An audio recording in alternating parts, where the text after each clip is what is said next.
Hello and welcome. My name is Angie from ACT Personal Development, and I'll be taking you through this presentation on Solution Focused Hypnotherapy, part of our Healthy Mind project. And I'll be sharing with you some of the underpinning strategies and principles involved in hypnotherapy so you get an understanding of what's involved. Now, this presentation is for you if you're either interested in hypnotherapy as a change process, as a change strategy, or whether you've got something that you want to change in your life and you're thinking that hypnotherapy might be the way forward. This presentation will give you an understanding and answer some of those questions so you can make an informed decision. We'll be looking at hypnotherapy, what it is and what it isn't, dispelling any myths around the subject. We'll be also looking at the brain and the two minds that it contains and how they work together, and how sometimes we can find ourselves stuck in unpleasant emotions and feelings such as anxiety, anger, and depression, as well as unhelpful behaviours like OCD and phobias. But more importantly, we'll be looking at what we can do about it, how we can live more positively, more resiliently. Now, hypnotherapy is a safe and gentle, clinically based way of making changes to our mindset so that we operate more positively and more resiliently. It's based on scientific and clinical research of how our brains and our minds work through the use of brain scans, blood samples, the analysis of those blood samples so we have an understanding of the chemistry that's involved, as well as through the study of clinical subjects. So you can rest assured that hypnotherapy has a sound scientific basis to it. And since we understand how the brain works, hypnotherapy uses that knowledge to harness our natural ability to find solutions by focusing that natural ability on what we want rather than what we don't want, helping us overcome blocks and barriers through the use of relaxation and positive suggestions. Now, it's a recognized strategy for alleviating and overcoming anxiety, anger, depression, OCD, phobias, and so much more. So you can feel confident in its efficacy, in the fact that it has been shown to provide solutions for those emotions and those feelings and those behaviors. Now, Milton Erickson, the father of hypnotherapy, said therapy is about changing the future, not the past. So in solution focused hypnotherapy, we focus on the future, on solutions, rather than focusing on the past and problems. It takes the attitude that the past has gone, we've coped and survived it. So let's focus on the future and build one which isn't affected by the past. Now, a typical session of hypnotherapy has two halves. The first half, typically half an hour, is the therapeutic part, where we focus on the positive, uncover resources and strengths, and set a direction. The second half is the relaxation, where you get to naturally process everything that you have learned during this session in a way that's just right for you. So let's get stuck into the one brain, two mind model. As the title suggests, we've got the one brain, the thing inside here, and within that brain there are two distinct physical minds, each with their own function, responsibilities, and specific characteristics. In hypnotherapy, we use that model as a kind of roadmap to help us orientate ourselves where we are in those two minds. Now, the first mind we call the intellectual mind. This can be thought of as the modern mind, and it's the one that's attached to a vast intellectual resource. It's a part that comes up with solutions. It has the processing capacity to think beyond a problem to something new. And then you've got the more limited, primitive mind. This is the mind that we've inherited from our cave people ancestors, and its function is purely to keep us safe And that's where our fight, flight, or freeze center resides. So, from a hypnotherapy perspective, the therapeutic journey can be thought of as moving from the primitive mind when we're feeling stuck, anxious, depressed, or angry, into the more resourceful, intellectual mind where we can find our own solutions and come up with different strategies for what's going on in our lives. Let's look at the intellectual mind more deeply. Now, looking at the schematic of the brain, the area that's shaded light pink and labeled the prefrontal cortex, this part here, this is where you are you. It's your conscious part. It's the part that interacts with the world. It's the part that we're using right now together to communicate through this presentation. And it's connected to a vast intellectual resource, the rest of that pink area, the intellectual mind. This is something that's unique to us. And when we operate from this part of the mind, we generally get things right in life. It will always come up with answers based on a proper assessment of the situation. And when we operate from this part of the mind, we use our imagination to look beyond the problem to solutions, seeing things as positive challenges rather than limiting problems. This part of the mind is generally very positive. Now, in order to orientate ourselves within the one brain, two mind model, when you're operating from the intellectual mind, when you feel calm, relaxed, confident, you think rationally, and you can accept and tolerate discomfort. I tend to think of it as my holiday mind, the mind I have when I'm relaxed, when my stresses have diminished, and I can think more clearly about my challenges and come up with solutions. Now, since we're all different, just take a moment to define your own definition of your intellectual mind and when you experience it in your life. Now, I've talked to you about the intellectual mind and its characteristics. So let's look at the primitive mind in a little bit more detail. That rather limited part of the brain that we've inherited from our cave people ancestors. Now, looking at the schematic of the brain, you'll find something called the amygdala. The amygdala is the fight, flight, and freeze center of the brain. It's the part that looks out for us, that keeps us safe. It can be thought of as our own personal security guard.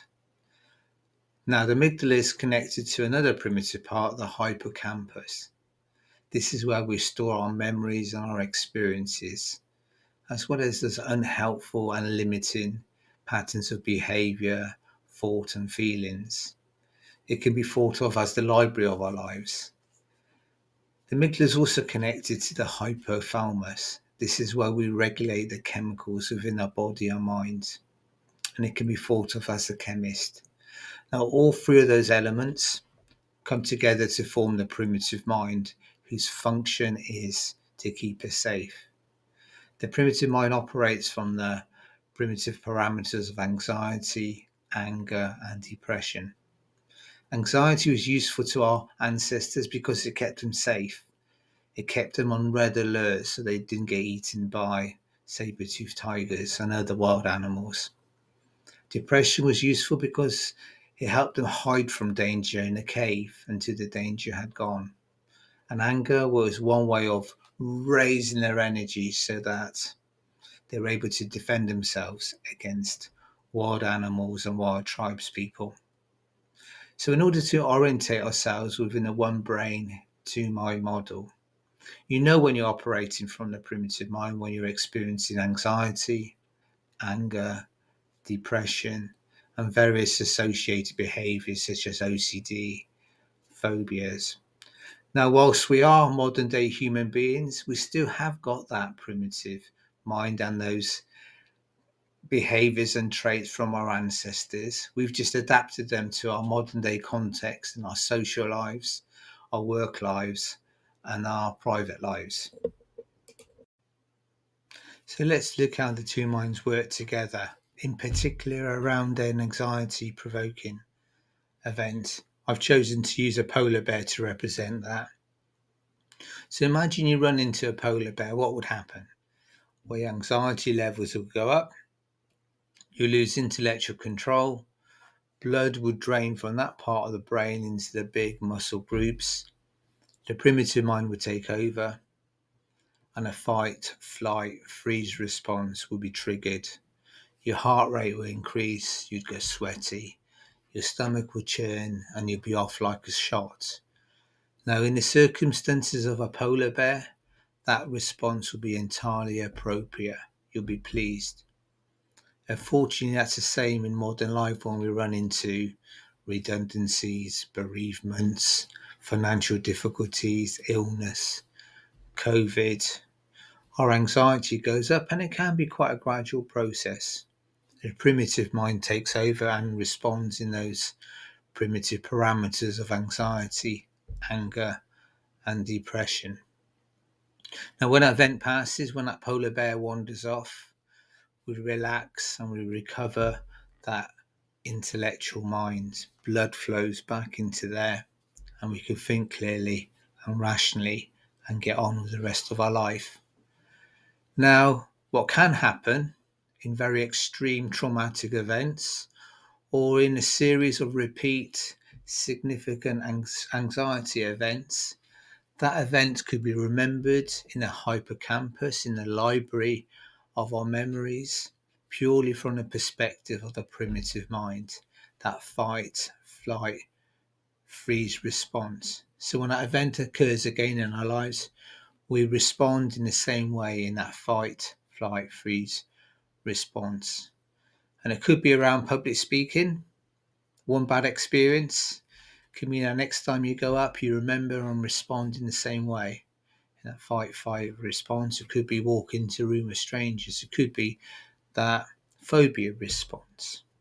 So people come to therapy in order to alleviate that response, to put them back in control around that event, to recover that intellectual mind perspective. So they're back in control. So let's have another look at the primitive mind so that we can orientate ourselves within that one brain, two mind model. So we know when we're operating from the primitive mind. Now, primitive mind is a negative mind. It will always see things from a worst possible perspective. When you think about it, it has to, for our self-preservation. If we did run into a polar bear, it would be wise to imagine the worst so we can trigger that fight, flight, or freeze response. Now, it's an obsessional mind, and that's where OCD is located, in that primitive mind. If there was a polar bear in your back garden, you'll be checking for it continuously. Now, it's also a vigilant mind. If the perception is that danger's all around, then it's wise to be on red alert. So when we operate from the primitive mind, we're always anticipating and looking for danger, just like our cave ancestors did to help them survive in those treacherous times. Now, the primitive mind is also not an intellect. It can't innovate. It has to refer to past experiences. If what happened in the past ensured our survival, then we're encouraged by the primitive mind to do it again. And that's why when people operate from the primitive mind, they find themselves stuck because they can't think of the way out, because the primitive mind can't find new solutions. It can't think beyond what it already knows. And that's why often people come to therapy in order to help break that stuckness so they can move on. So we've looked at the two minds and their characteristics, how they work together, especially in anxiety provoking situations. So let's have a closer look at anxiety and its causes. From a hypnotherapy perspective, we say that it's not the events in one's lives that cause anxiety. It's not those key presentations, redundancy, ill health, money worries. They don't cause anxiety.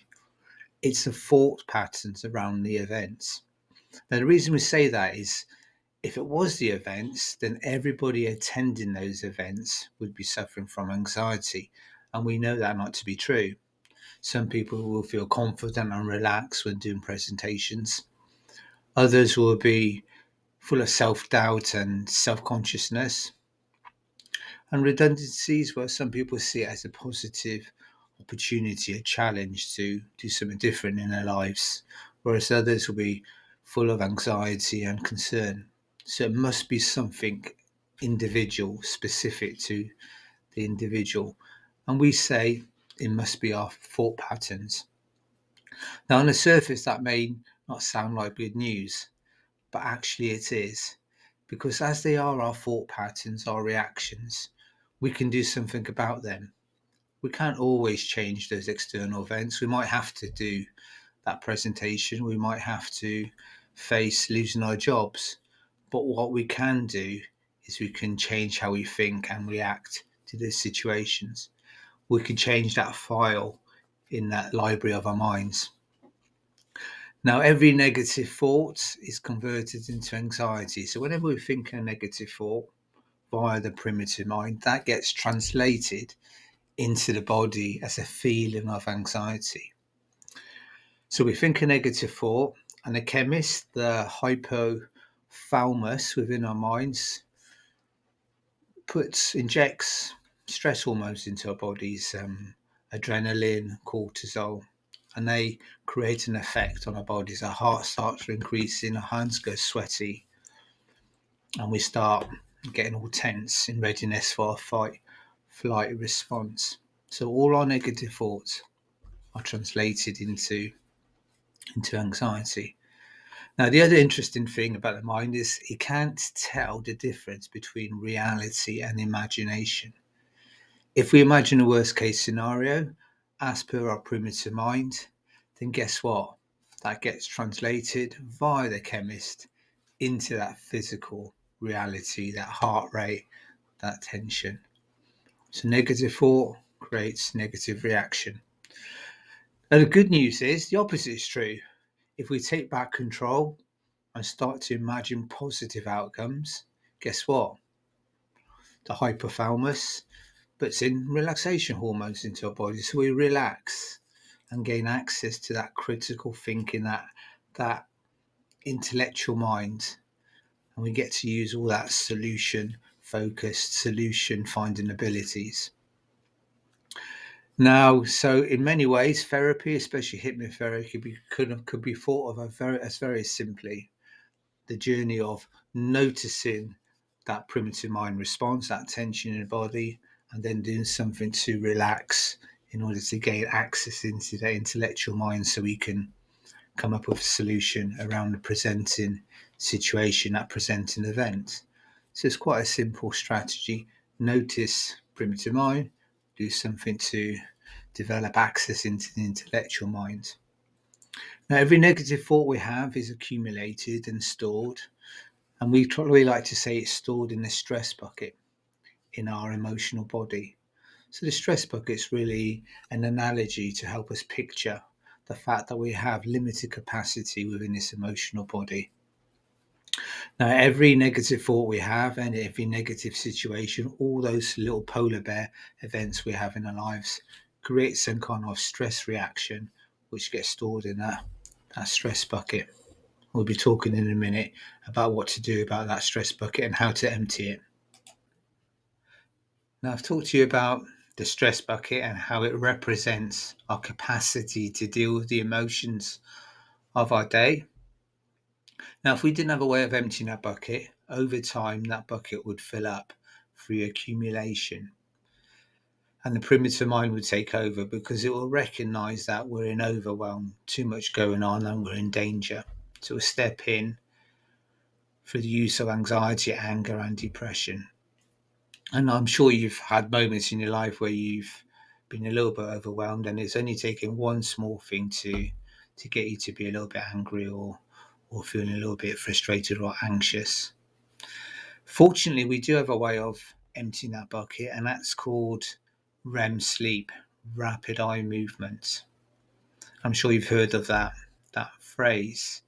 During our sleep cycle, we have a section, a stage of that sleep cycle, our eyes flicker, and during that period of time, the REM, rapid eye movement stage, we process the events of our day through dreams and other ways.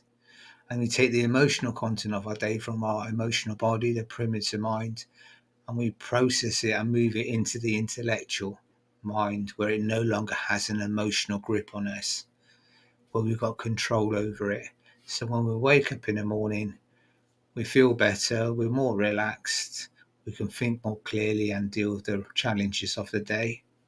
That process is recognized in our language, in the phrase, let me sleep on it, which recognizes that when we are overwhelmed, sleep helps because we can think more clearly the next day and come up with a proper solution to our challenges. So for that reason, REM sleep is critical for our well-being and our mind health. And hypnotherapy really focuses on that and helps us use that REM sleep to empty that bucket so we can be more effective and make better choices during our waking day. So that's the ideal.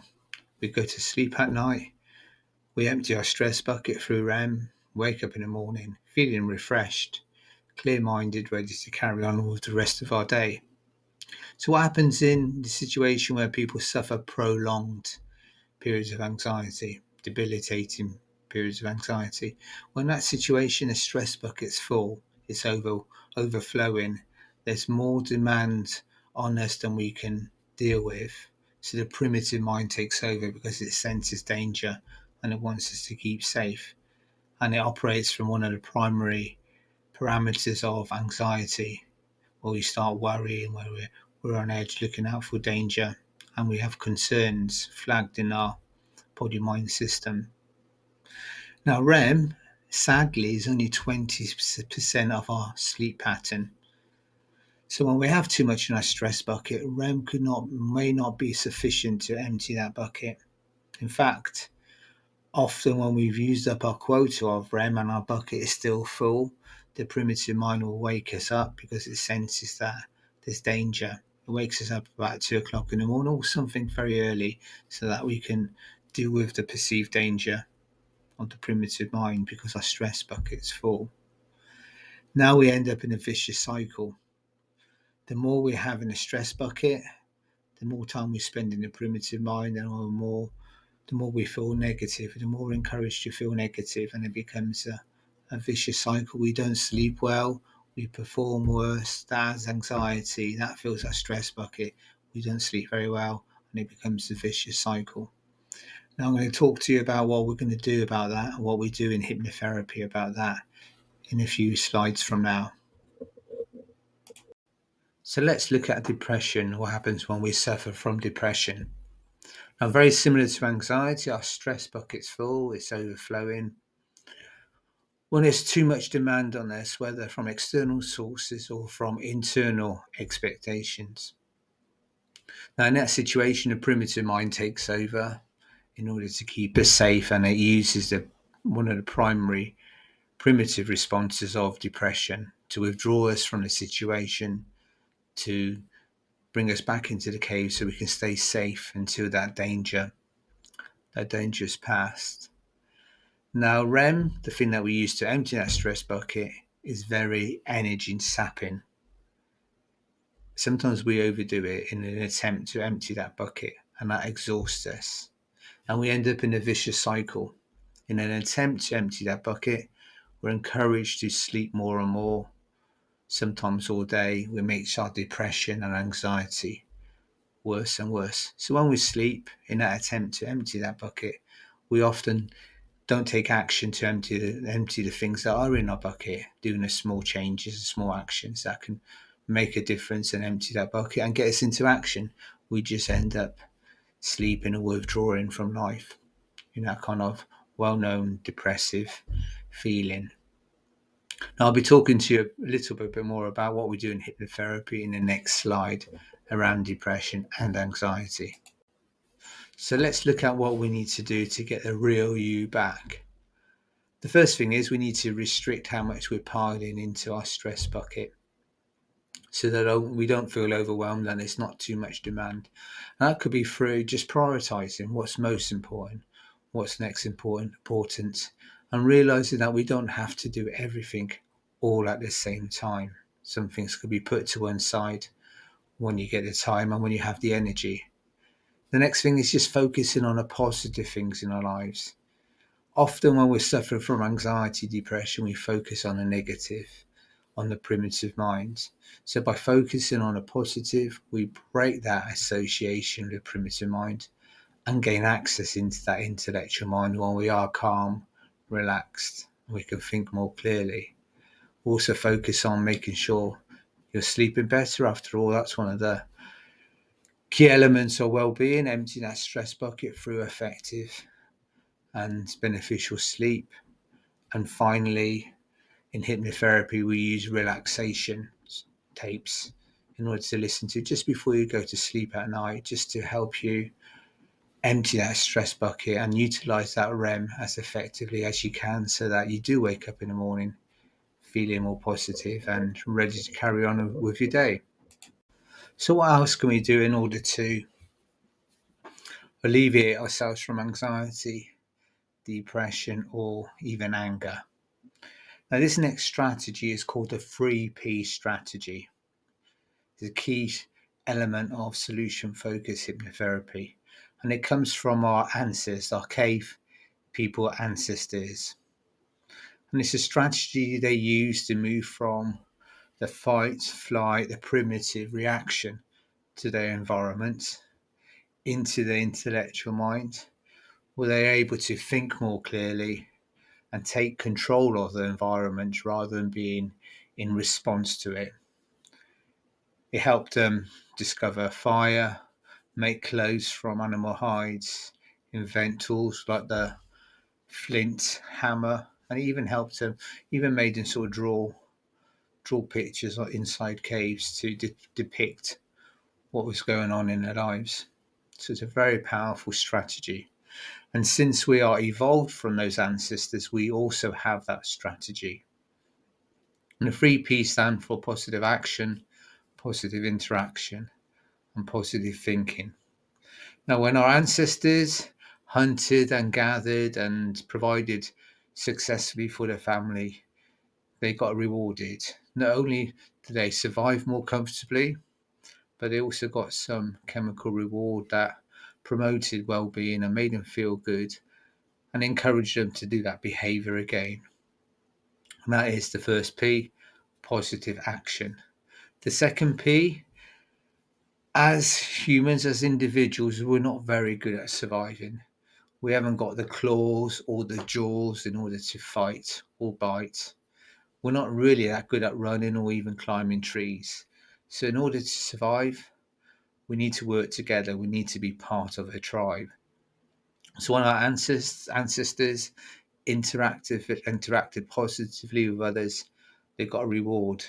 Not only did they feel safer, were able to relax and so go into that intellectual mind, but they also got that reward I'm going to be talking about later. And finally, the third P, which is when our ancestors thought clearly, when they thought optimistically and used their minds in order to come up with solutions, they found they survived better and they started to dominate their environment and take back control. And that third P is positive thinking. So those three strategies are very powerful and it got us to where we are now. And since we have inherited that biology and all that psychology from our cave people ancestors, now that we're aware of that strategy, using it choicefully and consciously can get us into action and have the life that we want. Now, from a therapeutic perspective, in solution focused hypnotherapy, we encourage clients to take positive actions, positive interactions, and do positive thinking, even if those actions are very small. Sometimes that's enough to start the process of change happening and overcomes what's sometimes debilitating feelings and thoughts. Now, the phrase, "I'll do it when I feel better," is often one that's cited by people when they are suffering from anxiety and depression. Actually, the better strategy is, When I take action, I feel better. That puts us back in control, and that gives us the advantage, and it gives us that access to that chemical that makes us feel better and gets us into that intellectual mind where all the goodies and all the solution finding capabilities exist. So I promised to talk to you about the reward our ancestors got whenever they did the three P's: positive action, positive interaction, positive thinking. And that reward was the neurotransmitter serotonin. Now, serotonin is the neurotransmitter that gives us that well-being feeling, so we can relax and we could be in the moment present without worrying about danger or other things. And this is what helped our ancestors cope with life, with their daily activities. It helped them be physically braver, overcome fear, and also it helped alleviate pain as well. So it's a very powerful neurotransmitter that gave us the mind width in order to cope with life and take control and become one of the dominant species on this planet. And the same is true for us. Whenever we do the three P's, we generate that serotonin and we can cope better, be happier, and be brave little souls. So it's a very powerful strategy.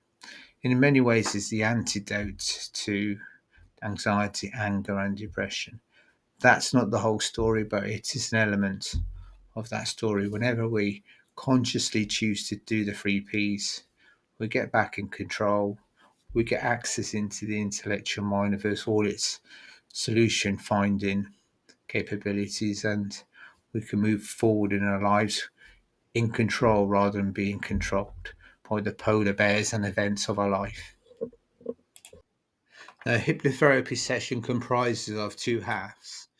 The first half is the talking therapy, where clients are encouraged to talk about what's been good in their week in order to move their attention away from the negative primitive mind into something more positive and more resourceful.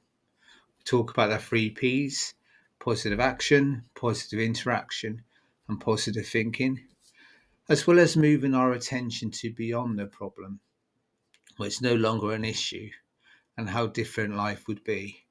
Now, with that in mind, the client is then encouraged to come up with solutions, small steps in order to make that happen. So, in essence, we're breaking the attachment to the primitive mind so we have access into the intellectual mind and control through the raising up of our serotonin levels. Now, the second half of the hypnotherapy process is the hypnosis, the relaxation. And its role is to support the first half and help empty the stress bucket. This part can be thought of as a way of generating contrived sleep. It helps us make use of our natural ability to use REM in order to empty that emotional content of our lives and move it from our emotional body and into intellectual mind where we have control. It's being used in a conscious, positive, therapeutic way, using what we already know how to do, but in a way that supports changing our life. Now, trance can be thought of as concentrated focus. Whenever our attention is focused on and grabbed by something where we are engaged, everything else disappears and we say we've gone into trance. Now, hypnotherapy uses that natural ability to go into trance by helping our clients relax, by directing their attention to relaxing sensory rich stories, metaphors, and positive suggestions.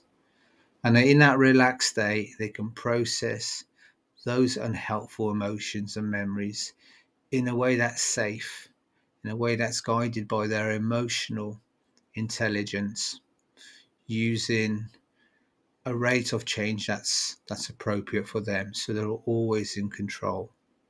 Now, over time, over a series of sessions and a work in between those sessions using relaxation tapes, the stress bucket empties and the client returns back into the intellectual mind where they have oversight of their primitive mind and are able to think about their own solutions, come up with their own solutions. So in order to help you feel confident around hypnotherapy, remember that you're the client, you're not a patient, you are always in control. The process is guided and informed by you. It's a client-centered approach. The role of the therapist is to bring that brain expertise in and to hold a positive space in which you can make the changes that you want. It's not there to tell you what to do.